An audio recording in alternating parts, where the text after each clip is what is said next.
Le chef de l'État, Félix Tshisekedi, a présidé hier à la Cité de l'Union africaine la 65e réunion du Conseil des ministres en visioconférence. Plusieurs questions ont été abordées, notamment la tenue du 42e sommet de la SADC et la gestion des entreprises et des établissements publics. Execta 2022, la publication de résultats se poursuit. Ce samedi, c'est le tour de province du Kasaï oriental, Nord Ubangi 2 et Lualaba 2. Au Tchad, le dialogue national inclusif et souverain s'ouvre ce samedi au palais du 15 janvier de Djamena. Plusieurs fois repoussées, ces discussions sont censées déboucher sur des élections démocratiques et redonner le pouvoir aux civils. Bonjour à tous, c'est l'heure du journal sur Télé 50. Le chef de l'État, Félix Tshisekedi, a présidé hier à la Cité de l'Union africaine la 65e réunion du Conseil des ministres en visioconférence. Plusieurs questions ont été abordées, notamment la tenue du 42e sommet de la SADC et la gestion des entreprises et des établissements publics. Dans son allocution, le président de la République a demandé aux membres du gouvernement à privilégier l'intérêt général. Ce sommet qui a aussi marqué l'investiture de notre pays à la tête de cette organisation régionale, a-t-il indiqué, nous appelle à beaucoup de responsabilités, au-delà du grand retour que signe la République démocratique du Congo sur l'échiquier international depuis son investiture à la magistrature suprême. Le président de la République a tenu à féliciter et à remercier le peuple congolais, le gouvernement, et toutes les structures qui ont été impliquées pour la réussite et la bonne organisation de ces assises qui permet à notre pays d'affirmer sa vocation de leadership régional. Le président de la République a exhorté les membres du gouvernement à toujours privilégier l'intérêt général dans la collaboration avec les mandataires dans la direction des entreprises pour le bien de ces sociétés. La nécessité pour le gouvernement de soutenir l'émergence d'une filière agricole nationale afin de matérialiser sa vision de la revanche du sol sur le sous-sol, qui est l'un des éléments contributeurs à la promotion des produits agricoles locaux et la signature par le Premier ministre en date du 9 mars 2020 du décret numéro 20/007 portant désignation de l'autorité administrative chargée de la tenue du registre des sociétés coopératives répertoriées sur notre territoire. Ces registres ont pour vocation de recevoir les immatriculations des sociétés coopératives afin de leur permettre d'acquérir la personnalité morale adaptée à leur statut. Conflit ethnique au Maïndombe, le président de l'Assemblée nationale, Christophe Mbossonkodia, appelle la population au calme. C'était lors d'un échange avec la délégation des députés nationaux de provinces du Kwango et du Maïndombe. Plus de détails dans ce reportage. Nous nous sommes retrouvés entre le caucus de Maïndombe et le caucus du Kwango avec le bureau de l'Assemblée nationale. C'est à la suite des drames, des incidents malheureux qui se déroulent à Kwamut. Les peuples Teke et Yaka ont vécu toujours ensemble depuis des siècles. Il est malheureux aujourd'hui de constater que les gens sont en train de s'entretuer. Nous demandons à la population de garder le calme, de laisser la violence et de vivre en paix. Nous enverrons une délégation des honorables députés qui se rendra sur place. Et le président de chaque caucus et l'élu de Kwamut vont s'adresser à la population de Kwamut et de l'ensemble de Maïndombe, parce qu'à Yumbi, il y a également des problèmes. Il s'est tenu vendredi à Lubumbashi, dans le Haut-Katanga, une grande réunion tripartite regroupant la délégation de l'Inspection générale des finances, les comités de gestion et délégations syndicales de la GECAMINE et de la SNCC. L'inspecteur chef des services, Jules Alinguetti, a rappelé à toutes les parties l'urgence et l'importance de travailler dans la transparence selon les règles de gestion pour faire gagner à la République démocratique du Congo ce qu'elle a toujours perdu. Crispin Chibinkoufoua. Elle était vivement attendue par tous pour éclairer certaines zones d'ombre. À l'entame de cette réunion tripartite IGF, GECAMIN et SNCC, l'inspecteur chef des services de l'IGF n'est pas allé parler d'eau de la cuillère. Pour Gilles Alinguete, les contrôles concomitants s'imposent à la GECAMIN et à la SNCC pour sortir ces deux portefeuilles de l'État du syndrome de l'arbitraire qui les empêche de redécoller. Le plus important aujourd'hui, nous nous sommes mis d'accord autour de ce qui doit être fait et j'espère qu'il n'y aura plus d'incompréhension dans l'encadrement que l'inspection générale des finances est en train de faire dans les deux entreprises. Nous espérons qu'à la fin de cet encadrement qui sera incessamment levé, que la GECAMIN et la SNCC pourra se remettre petit à petit sur les rails. Gilles Alinguete a rappelé les 4 objectifs de ces contrôles initiés par l'IGF, entre autres, pousser les gestionnaires à s'habituer aux instruments de la bonne gestion et un rappel salué par les directeurs généraux. Il faut dire, IGF est en train de nous protéger. Je peux d'ailleurs vous donner un exemple. Bon, il y avait des missions, par exemple, de certains services de l'État qui venaient chez nous et c'est nous qui devrons les prendre en charge. Les difficultés que nous avions, nous, à la SNCC, nous étions déjà ouverts par rapport à l'inspection. Et là, tout ce que nous pouvons dire, merci beaucoup. Merci puisque vous avez jeté un éclairage sur les zones d'ombre. L'inspecteur chef des services a ordonné sur les champs les paiements des avantages sociaux des travailleurs qui ne doivent être soumis à aucun contrôle, satisfait du banc syndical. Nous sommes vraiment contents, nous sommes ravis et nous demandons et nous disons à l'IGF que la GECAMIN et les travailleurs de la GECAMIN sont disposés et seront toujours présents pour pouvoir l'accompagner.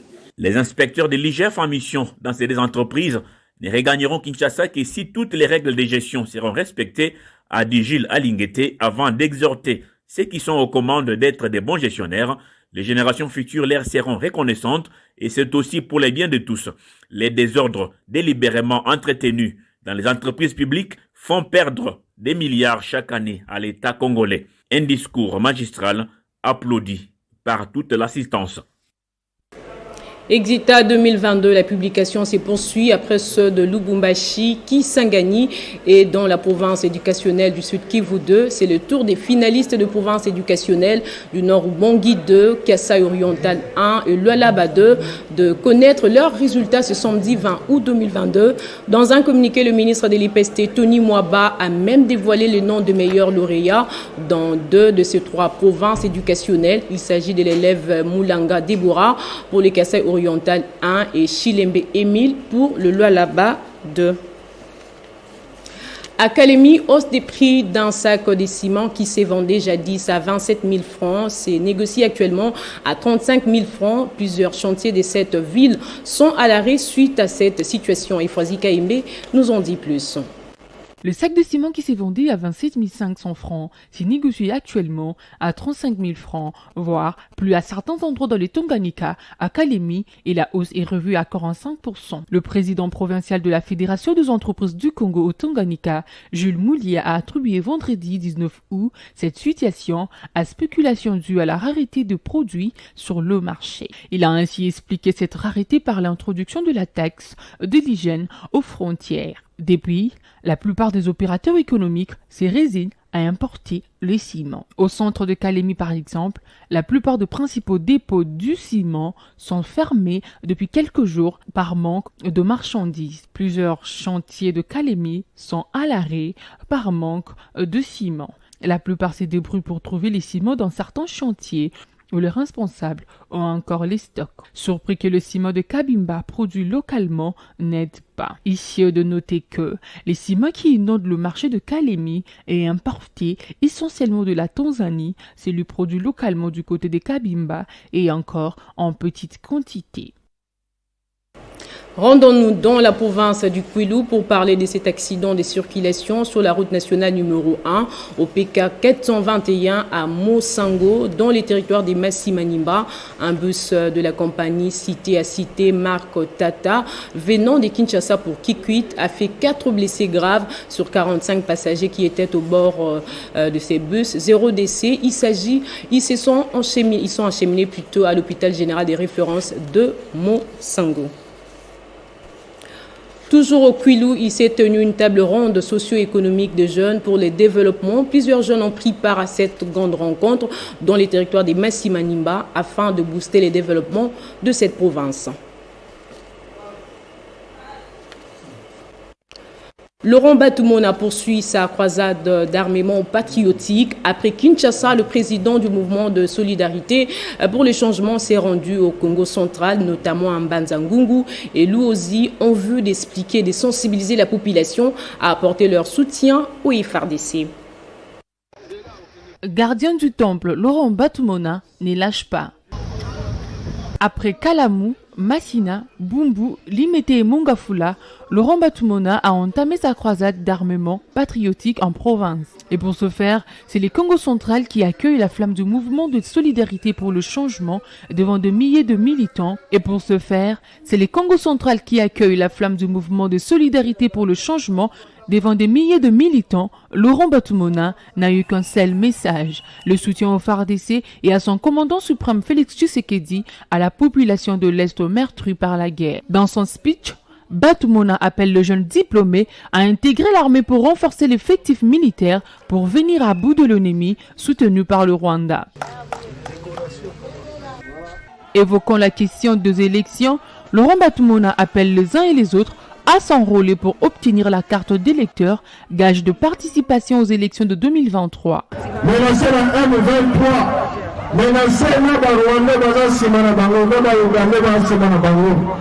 Voilà pourquoi la seule radio Robaka, télévision Robaka, mais l'autorité politique est plus importante que la radio, télévision Robaka.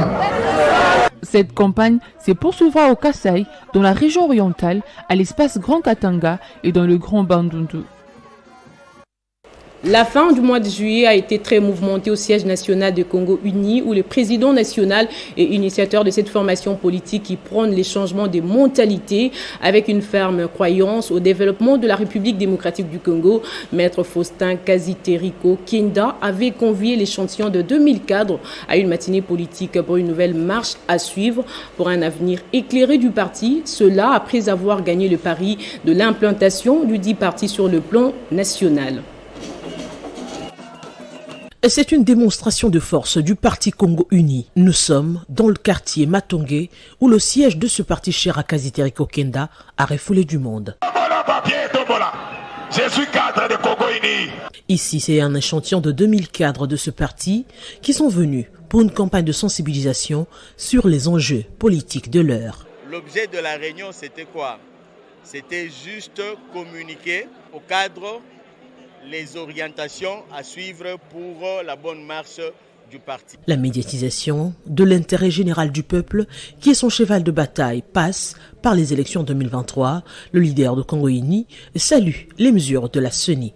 Bon, je ne peux que saluer les opérations qui sont en train d'être menées par la CENI, qui est la centrale électorale. En principe, on doit avoir les élections l'année prochaine. Et Congo Uni, en tant que parti politique, est en train de se préparer pour aligner des candidats. La prochaine étape, c'est l'installation des fédérations dans la capitale, puis s'en suivra de l'installation officielle de ce parti qui compte plus de 7000 cadres seulement pour la ville de Kinshasa. On a 4 fédérations, Tchangu, Moamba, Funa et Lukunga. Donc chaque fédération connaîtra sa sortie officielle. Et à l'issue de toutes ces sorties-là, va intervenir la sortie officielle du parti qui est prévue au mois de décembre de l'année en cours. Sur place, il a effectué un tour complet de la salle, question d'établir un lien avec les camarades du parti. À l'occasion de la célébration de la Journée internationale de la jeunesse prévue le 12 août de chaque année, les organisations de la jeunesse, l'ONG IPAS et les ministères de la jeunesse se sont réunis le 19 août à Kinshasa pour parler défis et perspectives sur le droit des jeunes, notamment celui à la santé sexuelle et reproductive. En marge de la Journée internationale de la jeunesse célébrée le 12 août de chaque année, les organisations de la jeunesse regroupées au sein de Youth Sprint se sont réunis à Kinshasa ce 19 août pour faire le point, parler des défis et perspectives de la jeunesse, son avenir, son autonomisation, sa santé et la chance que la société lui réserve, avec un accent particulier sur les droits à la santé sexuelle et reproductive. Pour le directeur pays de l'ONG IPAS, qui a appuyé cette rencontre, il faut transcender les barrières religieuses et celles relatives aux normes sociales si l'on veut avoir une jeunesse capable de contribuer au développement de la RDC. Cette reconnaissance s'adresse aussi aux organisations et mouvements de jeunes, toutes tendances confondues, qui militent pour l'accès à l'information, y compris l'information sur la santé, la sexualité et la reproduction, mais aussi sur l'autonomisation des jeunes. Et pour les jeunes, ces pesanteurs sont les gens et les empêchent d'avoir accès aux droits à la santé sexuelle et reproductive. Le ministre de la Jeunesse, Yves Mbonkoulou, qui reconnaît que les jeunes sont confrontés aux nombreux défis dont ils ne sont pas parfois responsables. Exemple, 17% seulement des jeunes ont accès aux soins de santé de qualité, mais les gouvernements y travaillent. Il appartient alors aux adultes responsables de leur tendre la main et le moyen d'une politique de la jeunesse qui ne soit pas de l'assistanat, mais qui permette à chaque jeune de se construire un avenir de façon autonome et, si vous me le permettez, libre. La RDC compte sur sa jeunesse pour atteindre son émergence d'ici 2030, a dit le ministre Mbonkoulou. Le cadre de concertation de la société civile dans son groupe thématique infrastructure a organisé une conférence sur les thèmes gestion des déchets plastiques dans la ville de Kinshasa pour un avantage du développement durable. Effectivement, comme vous savez, nous produisons beaucoup de déchets et aujourd'hui nous avons essayé de faire voir au pays qu'il y a des initiatives citoyennes de la base, de la population, que nous pouvons améliorer pour les rendre plus écologiques et diminuer leur impact environnemental. Ainsi donc, nous avons lancé cet appel aux agences gouvernementales. Nous remercions l'Agence congolaise de l'environnement et c'est un pas et nous allons poursuivre au niveau de l'évaluation de ce travail fait par cette association et d'autres associations qui recyclent le plastique et l'utilisent comme matériau de construction. Mais nous allons poursuivre pour voir d'une manière générale l'impact de matériaux de construction et l'usage de ces matériaux, les matériaux locaux, dans la construction à travers différents autres ateliers et dont notamment l'atelier que nous aurons au mois d'octobre pour voir la participation réellement des professionnels et des artisans congolais à la construction et à l'aménagement de nos villes. Alors, dans le cadre de notre groupe thématique d'aujourd'hui, on a parlé essentiellement du recyclage de matériaux en plastique, des matériaux plastiques. Et c'est ce que nous avons fait aujourd'hui. On a parlé de la production des matériaux de construction avec des objets en plastique et ça permet de réduire l'impact de ces matières plastiques sur l'environnement global de la ville. Au Tchad, le dialogue national inclusif entre l'opposition civile et l'adjointe au pouvoir s'est ouvert ce samedi pour 3 semaines avec pour objectif de tourner la page de la transition et permettre d'organiser des élections libres et démocratiques. Héritier Tambois signe ses reportages. 1400 délégués, membres des syndicats, des partis politiques et du CMT se réuniront pendant 21 jours au palais du 15 janvier, au cœur de la capitale Djamena, pour discuter de la réforme des institutions et d'une nouvelle constitution qui sera ensuite soumise à un référendum. Ce dialogue, qui devait initialement se tenir en février avant d'être plusieurs fois repoussé, s'ouvre moins de 2 semaines après la signature à Doha d'un accord entre la junte tchadienne et une quarantaine de groupes rebelles. Plusieurs absences sont signalées à ces dialogues. Le Front pour l'alternance et la concorde au Tchad n'a pas signé l'accord de Doha et ne participera pas au dialogue, les considérant biaisés d'avance. À son tour, Wakit Tama, une coalition des partis d'opposition et des membres de la société civile, a également refusé de participer au dialogue, accusant la junte de perpétuer des violations des droits humains et de préparer une candidature à la présidentielle du général Déby, qui s'était engagé au début de la transition à ne pas se présenter. Ouvrons notre page sportive par cette nouvelle. Le secrétariat général au sport a annoncé vendredi à travers un communiqué que les états généraux des sports, initialement programmés du 20 au 24 août à Kisantu, dans la province du Congo central, sont reportés à une date ultérieure. Selon ces documents signés par Barthélémy Okito, le responsable de l'administration des sports, la nouvelle date de ces assises sera communiquée très incessamment et tiendra compte plutôt des horaires des avions pour faciliter aux délégués de province d'arriver confortablement. Initialement programmé le 20 août 2022 à Kisantu dans le Congo central, les états généraux des sports sont reportés à une date qui vous sera communiquée très incessamment et tiendra compte des horaires des avions pour faciliter aux délégués de province d'arriver confortablement. Tous les 120 délégués désignés par les différentes structures et les 6 thèmes à traiter aux états généraux des sports sont maintenus. 23 provinces ont déjà transmis leurs réflexions, avis et considérations et il en reste pour les provinces de Lualaba, Mai-Ndombe et Chuapa. 2 boîtes à 6.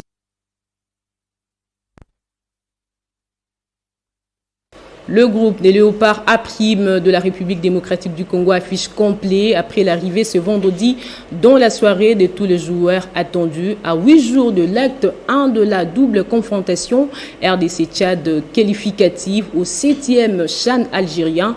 Les hommes d'Otis Ngoma poursuivent leur mise au vert au village Venus à Bibois dans la commune de Lantélé avant de prendre la direction des Yaoundé au Cameroun. C'est jeudi, ils seront reçus par l'équipe nationale tchadienne le dimanche 28 août 2022 à une semaine plus tard à Kinshasa. On écoute Otis Ngoma, sélectionneur de Léopards locaux. On a lancé les stages, la dernière phase de la préparation du match contre le Tchad aujourd'hui. Il y a eu un groupe qui est arrivé hier, donc un groupe des 13. Nous réceptionnons ce soir le reste des groupes, afin que demain, je puisse vraiment rentrer dans une phase intensive. Ce qui compte, c'est qu'on avait prévu une préparation pour cette dernière phase. Le travail consiste simplement à évaluer tout d'abord les joueurs sur les plans athlétiques, parce que là, on va jouer dans une semaine. Est-il qu'il faut que les joueurs soient les plus près possible. Mais le problème, c'est que le danger, ça fait depuis notre dernier match contre le Congo-Brazza, le club ont repris les entraînements.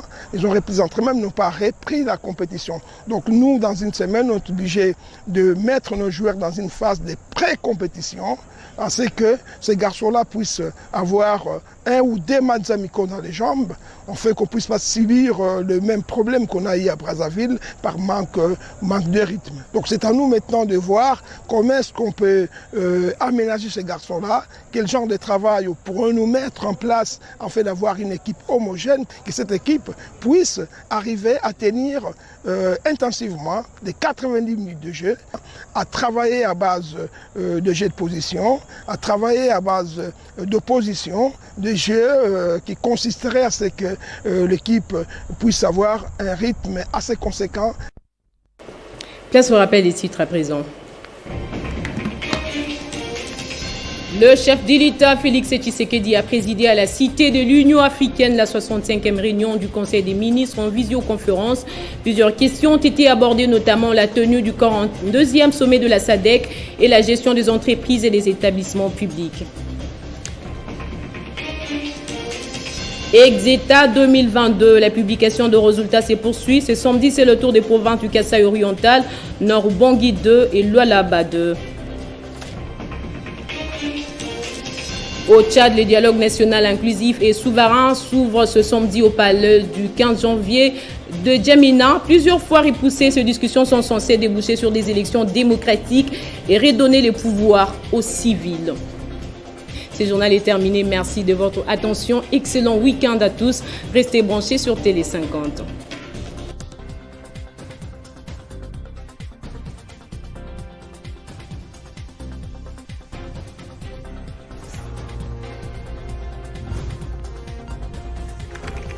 l'actualité reste en continu.